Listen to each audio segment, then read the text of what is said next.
तो बच्चों की कसम खाते थे कि हम सिक्योरिटी नहीं लेंगे, बंगला नहीं लेंगे, सारे वो काम करे हैं इन्होंने अपने गुरु को भी अपमानित किया है। तो ये कम से कम आरएसएस और बीजेपी के बारे में कहने लायक नहीं है। अपने गिरेबान में झांक के देखें। पनोरमा ग्रुप, जो सोचता है वो करता है।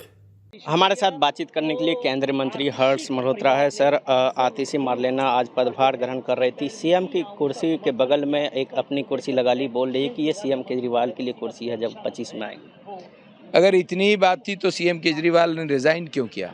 उन्होंने रिज़ाइन इसलिए किया कि कोर्ट ने भी अपने जजमेंट में कहा है कि इनकी केजरीवाल साहब की जो अरेस्ट है वो लेजिटिमेट है।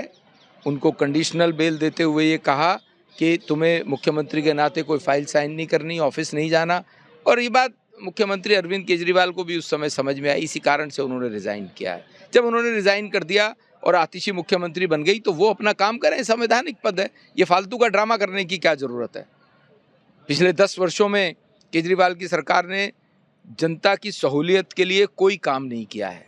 जल बोर्ड 600 करोड़ के फायदे में था 2013 को, आज 65,500 करोड़ रुपए के नुकसान में है, घाटे में है, इनके भ्रष्टाचार के कारण। शराब में 10,000 करोड़ से ज़्यादा का घाटा हुआ, 10,000 करोड़ से ज़्यादा का घपला हुआ है। ये उनको फॉलो कर रही हैं, ये उनको अपना आदर्श मान रही हैं।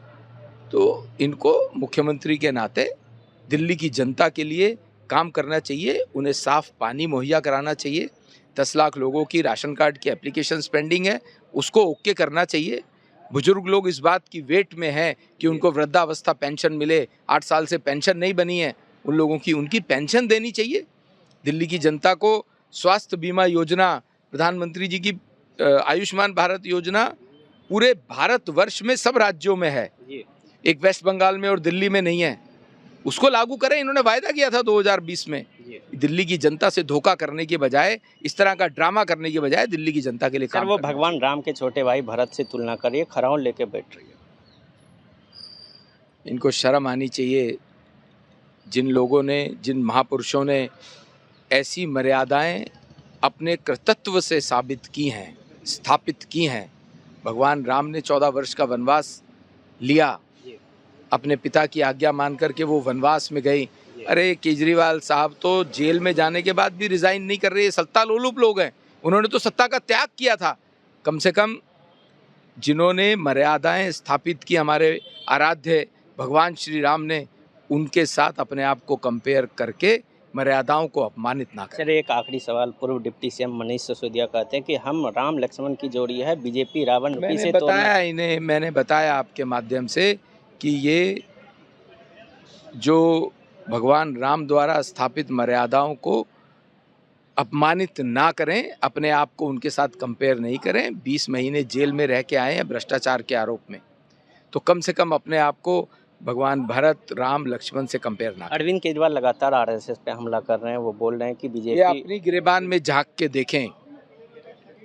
आरएसएस बीजेपी के बारे में कहने से पहले ये सोचें कि इन्होंने अन्ना हजारे जी की किसी भी बात को नहीं माना, उनको गुरु मानते थे। ये उनके कंधे पर पैर रख के ये सत्ता में आए हैं। ये कह के कि हम सत्ता में नहीं जाएंगे, हम राजनीति नहीं करेंगे, हम राजनीतिक दल नहीं बनाएंगे। बना लिया तो बच्चों की कसम खाते थे कि हम सिक्योरिटी नहीं लेंगे, बंगला नहीं लेंगे, सारे वो काम करे हैं इन्होंने अपने गुरु को भी अपमानित किया है। तो ये कम से कम आरएसएस और बीजेपी के बारे में कहने लायक नहीं है। अपने गिरेबान में झांक के देखें। चले, ये थे केंद्रीय मंत्री हर्ष मल्होत्रा जी। आप देखते रहे न्यूज़ हाट। धन्यवाद।